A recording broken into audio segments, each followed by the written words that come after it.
Hello and welcome to another turn of Dominions 5. We are playing as Hinnom. And we are in turn 47. Let's go ahead. So I already obviously had a look at this turn um, and completed it this morning, but we'll go ahead and go through it. So first, the main change is that since last video I did decide that I was being somewhat foolish by not accepting that I'd made the mistake on the god empowerment and going ahead with empowering one of my Astral 3s, who is now capable of forging and is forging a Ring of Wizardry. This is going to allow us to do a huge number of additional globals. In particular, what we're looking at in the next couple turns, once we've finished with our fire gems, once we've gotten enough fire gems, and we're at +7 right now, is that we're going to try and put up Eternal Pyre, which will be quite good for us. If we manage to go, higher in enchantment, it's also going to open up Earthblood Deepwell, which will be helpful as well. I think we could do Gift of Health without it, but Earthblood Deepwell we do need it for. It's also going to help us forge additional items, and we may need it later for other, conjuration. Excuse me, other conjuration needs. So it's going to come in handy. We finished Blood 6. I don't think we're doing too much with Blood 6. Yep, we're pretty much just going to wait around for Blood 7, which is in 2 turns. You can see our research is now quite strong. We are going to take our foot off the gas on the Lightless Lanterns until we put Eternal Pyre up. Because right now we're actually... I overdid it a little bit. We're 3 turns away. Unless we get some lucky fire gems. Or we might... I could see us alchemizing if we're, 5 away or something. Might be worth it. So there you go. We're doing that. We had this get taken. This is the Throne of Gaia, I believe. And that's going to go ahead and push. And that's the first one for Vanheim. We got 4 on Femoria. I sent a message to Sorrow, who has Eyes of God up, to ask if Femoria is on any of these other unclaimed thrones, like the Throne of Misfortune. Maybe they don't want that. And oh god, there's a Cataclysm. That's right. Forgot that was on in this game. But to ask if there's any risk of us getting throne rushed. The Cataclysm, 3 years. So that's 30 turns away. We're about halfway. We're a little bit over halfway through. But that's not, that's certainly not forever. And we've only got a single throne. So there's a long ways to go, potentially, before we manage to pull off a victory. Certainly through thrones. We'll have to see who we can attack. Well, let's finish going through the messages and stuff first. We look for water sites, don't find any. Bowl of Blood, don't find anything. But we do find a Druid's Grave here in the throne, so that's another nature. So that's nice. Summon up a bunch more reanimations, more Mazakim. I think this is our first turn where we managed to get over 100 Blood Slaves. So that's nice. We're going ahead and attacking. This is just the independents that were sitting in the water. And we're just going to go ahead and chop, chop, chop with our superior Long Dead. We lose 4 of the little Long Dead. None of the big ones even, so that's nice. Here, we've got our battle at the Fortress of Machaka. So you can see our somewhat beleaguered army. This is pretty much all we have left for the chaff that we brought with us. But we still have all of our mages that we took with us. All of our Rephites minus like 1 maybe. And a good number of these demons. So when we go ahead and look at what's here, let's go ahead and pause. They've got some summoned ogres, summoned constructs. So we know from experience that these are trash. There's a horned serpent. So the AI pretty much just went ahead and said, what can I summon? Let's go ahead and do it. Living statues. And if you're going to die, you might as well use your gems, even if it's not the best use. So I approve. They've got a Nature 5. He's got a Thistle Mace, I guess. Dios mio. And he's doing Sermon of Courage. Legions of Steel coming out on this guy. Sermon of Courage. Sermon of Courage, not great. Legions of Steel. Little Fire Elemental. This guy's doing Mind Burn. I wonder where they got that. And the God is here. Same items as before. So ultimately, right, there's probably not enough here to really challenge us. We're still doing Strength of Giants, Legions of Steel. We were making big elementals. You can see one of our some of our Seer got hit with arrows and they ran in, which is unfortunate. Got some small evocations coming out. They're gonna banish our guys. We're gonna try and banish their guys. Here comes the God. Not even on cast spells. The God is coming in to fight. He's been hit with Earth Meld. Currently, they're doing a decent job of holding their breach. Although we're gonna try and see if our tramplers can break through.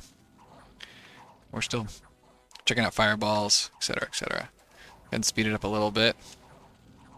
See if we can break through. They're summoning skeletons. We do have wolves who are distracting a lot of the skeletons and dealing damage to the back line. God's almost in the fight. 125 hit points. I think he's regenerating in some way, right? Maybe not. Yeah, maybe not. He's being hit by some casts. We've got some wolves. We've got some of our own sort of chaffy stuff sort of blocking up the gate. And you can see, unfortunately, our Rephites aren't really in the fight. They're kind of all standing around and letting the wolves do it. Which isn't really where we want to be. The wolves, that's not their job. They're supposed to be back here, which they also are, but them clogging up our own gate entrance is not what we wanted. We've hit this guy with a Bonds of Fire, I think. And he's getting nuked down.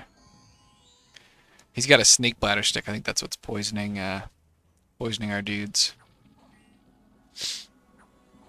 And keep trying to chop through. He's down to 6. One more hit from this guy. Yes, and he blows up. And that's going to be that. Everything else here is going to finish dying. So wolves coming in. The wolves did a good job. Been very happy with Howl throughout this campaign. And that's that. So first, we obviously capture it and destroy their temple. We picked up a Skull Staff, Snake Bladder Stick, Vine Shield, and Boots the Messenger. Those are all great. Some of those may have been ours, the Vine Shield and the Boots the Messenger, although they could make them as well. We lost 1 Chariot, 2 Enkidu Slaves, 12 Long Dead, and 7 Seir. The Seir hurt, but almost nothing. They lose everything, including their god, and more importantly, given the rest of it, they lose the game. They have been permanently vanquished. So no more Machaka. Another nation falls. We can see this is a victory for Marverni attacking Machaka. This is the stack that killed our Melkarts, and there's nothing here. Some summoned troops, handful of mages. See if maybe they can. Hopefully, these guys hit a lot of their own troops with those meteorites. They got some. They've stopped casting it. Oh, nope, there it is again. Yeah, Gifts from Heaven is certainly a strong spell, as we saw it killed our Melkarts, but you can deal a lot of friendly fire if you're not careful. And indeed, they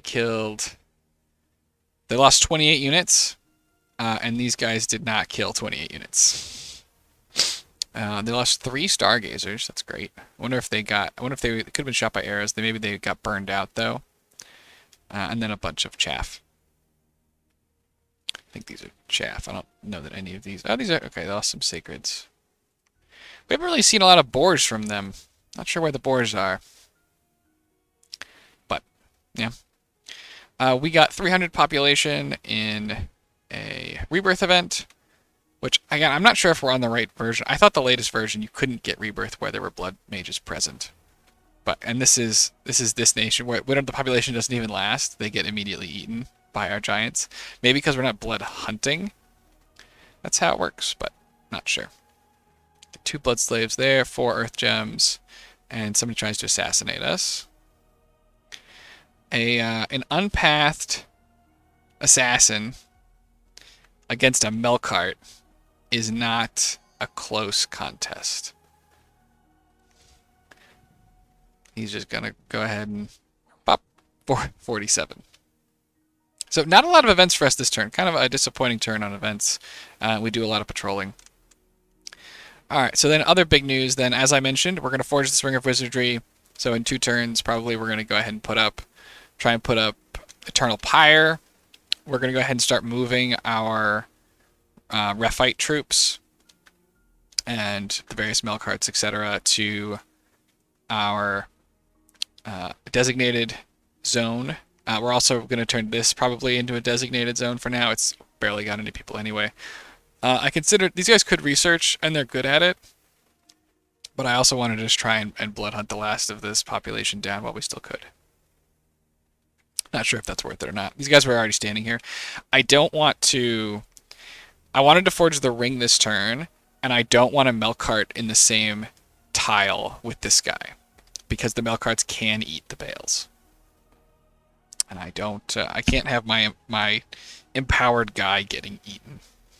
That would be bad.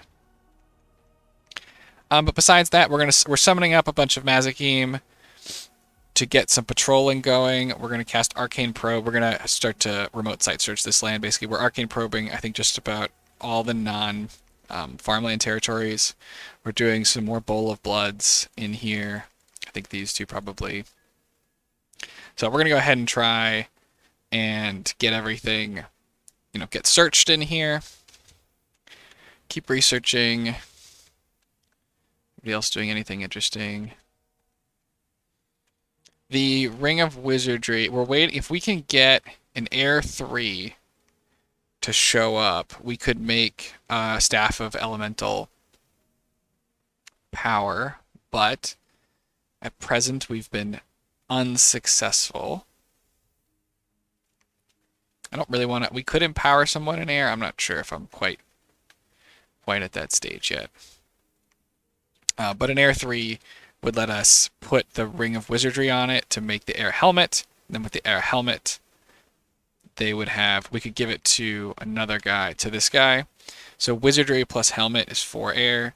And then the Wizardry, the Earth Boots, and the Bloodstone would give us 4/4, and we could make our staff. But at present, we're not there yet. So what else? Yeah, we keep summoning. This is our original prophet who's been cursed this entire time, has been with this army the entire time, and he's still just kicking ass. He's got a heroic ability. He's on I was randomly looking. I think he's on the Hall of Fame. This is our regular ass commander. 49 kills, 138 experience. Just hanging out at the bottom. So that's really funny. But he's going to preach. We have no money this turn, so we're going to go ahead and try. We're going to have to wait. Hopefully next turn. I think we have a lot of expensive mages that are firing off this turn. I think here, this is the first turn of this guy, so that's several hundred gold. That's 230 gold. First turn of this Bale. So a decent amount of gold expenditure there. Hopefully next turn we'll have more money, and we're going to go ahead and try and throw up a temple. For now, the prophet is preaching, and then the prophet obviously spreads dominion as well. So we're going to try and build temples where we can. We're going to keep patrolling down our unrest where we can. And we're going to keep researching. So we're now blood hunting here, here, here, here, here. And we'll look and see if more is needed. Oh, and here, although this one is just some minor blood hunting, probably won't really work out very well, but I was willing to risk the research that we would have otherwise gotten from these guys. And I think the blood hunting happens before they eat the population and make them unhappy, but I could be wrong. So, yeah, that's the end of our war with Machaka and the end of Machaka. Now we're going to need to figure out what we have to do to win the game. Because I don't think there's going to be any more small wars. I think now it's finding someone figuring out what we can do to win the game. So we've only got 1 throne. We know that Femoria has 4 claimed. They could have access to more. Fighting Femoria, we'd have to hit them on probably both. We'd have to get at least two large armies together plus raiding parties. Because we'd have to hit them here and here. And then if we wanted to get access to all their thrones, we have to win the entire war. Because I think they have both of these are counted amongst their thrones, as well as like these 2 and this one. So yeah, they probably have access to 5. I think they've only claimed 4, but I think they have access to 5, and they only need 7 to win. So, could be that we team up with somebody to try and take some of that away. It's harder, though, to find teammates, because it's not like I want Sorrow to get lots of thrones either. Helheim right now only has 1. They could be viable. We're going to go see... Nobody owns this throne. It's wild. I was going to say we're going to see who owns it, but apparently it's nobody.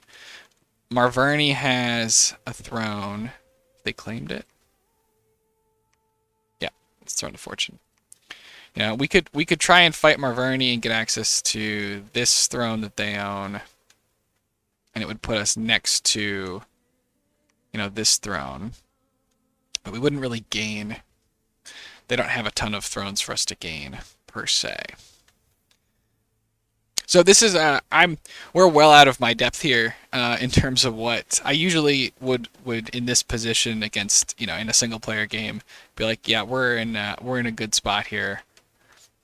We're gonna win the game, and I would usually in classic civilization fashion be like, you know what, we don't need to play out the next 50 turns, but now we actually do have to play out the next 50 turns. So I've never been in a cataclysm either, if that eventually comes around.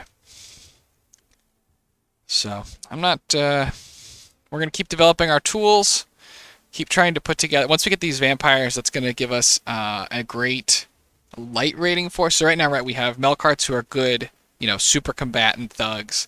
The vampires will be nice light raiders with access to stealth, and they of course don't die forever. They have immortality, so you can throw them. You can be a little bit risky with them. We're also. Yeah, so that's going to be a big piece of our research that we get from Blood 7. We could do a Father Illyrith. I don't know if we need that or not, but it's a thing. But yeah, other than that, we'll probably look for Archdevils, etc.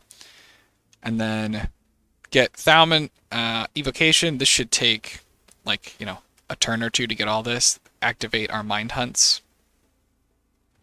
We have access to, because we have these 2.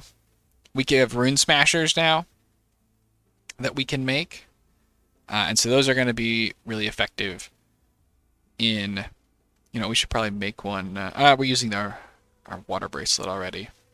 Should maybe make another. We just have so few water gems. We're gonna keep looking for water gems. But before we start any actual mind hunting, we'll be able to throw Eye of the Void and the Rune Smasher, so that's a +4 penetration bonus, which is going to be pretty crazy. We can also throw that combination on people and do like Master and Slave in the future, etc. Yeah, Marverni clearly is. I don't see any boars. They just must not be on a boar strategy, which is fine. Certainly don't have to be. So yeah, I'm not sure who our next target is, or what that sort of looks like. It's going to be interesting. So Marverni and Helheim we haven't fought on the side of. Femoria is looking like they're in the best position to win. We can probably look to put some troops somewhere over here where they can threaten this. Although we will have access to, is it Gateway? Is that down here? Distant Lab. So we'll be able to gateway. We could potentially go up to Thalm 6, and we'll be able to gateway our troops around. It's going to give us a lot of extra mobility to fight for these thrones and make sure nobody is able to pull off a throne rush. I don't know if I'm let's think about what each of the other players might do. Let's make sure there's no other players I'm not thinking of. Arco's about dead. Right. There's Arco who's dying. Yep, we talked about them. Oh, and there's still Relay. Don't know what they're doing. What could Relay do to win? I mean, they need to pop out, right? They need to be able to access all of the coastal thrones +1. And they need to not let somebody else win. Also, obviously. So they're probably still in a position where they're just sort of waiting and going to try and knife someone who looks like they're winning. I'm not sure. Really, it's tough. Maybe they get some kind of a wish thing going, like throw up Arcane Nexus and then do wishes. Maybe that's their play. If they do that, we could try and throw up, what's it called? The blood one. The Astral Corruption. Because yeah, we can kit out a Bale to do this, right? Because it's Hat, Ring of Sorcery, Ring of Wizardry. That covers. That's just a regular Bale. It doesn't even need our empowered one. That would cover this part. And then here they only would have 2, so we need to put 4. So it would be Dagger, Ring, Chest. So we could do it. And then we could operate under it. This is we've got, so there's light blood, like very light blood on Helheim, and Sorrow also has some blood. Marverni and Femoria have none. We are by far the most capable blood nation remaining, although we do need to sort of get the lead out, such as it were, and get our production up, which is probably what we'll have the vampires doing for the first while anyway, right, as we don't have a war. We're starting to, also I noticed this, our Dominion is starting to get a little pushed out by others. So I'm going to be moving some milk carts to go and perform blood sacrifices as well. See if we can't fix that. So yeah, that's where we're at. We're gonna go ahead. We're moving back into a research consolidation phase. I've reached out to Sorrow to see if they have any useful information from Eyes of God that they might want to share with us. But yeah, I don't know what our next move is. This is pretty new territory for me. To be honest, I didn't think we'd get this far. And our next war might have to be, we might have to take our first 1v1 war, turn 55 or something, and we'll see if we just get our asses kicked in it. But hopefully not. I'm not sure who our best matchup is. I don't want to get Dance the Morganned. That's the only spell that I know is bad. I think we're going to survive raiding pressure from the elves okay. We have Mine Hunt. We have our own thugs. Marverni has lots of astral. They could Mind Hunt us, although we have lots of astral, so that'd be difficult for them. I certainly think we can beat their troops. Gifts of Heaven is problematic in that we've got really, really high quality stuff, and Gifts of Heaven kills it either way, no matter what it is. So I don't love fighting into Gifts of Heaven. And I don't really know what Saramadia does, to be honest. They've got Big Death. I mean, okay, Death and Nature. So they could be trying for fatigue plays. Yeah. I don't know. We're gonna learn a bunch of cool new strategies when they get used on us. But okay, thank you everybody for joining me, and have a nice day.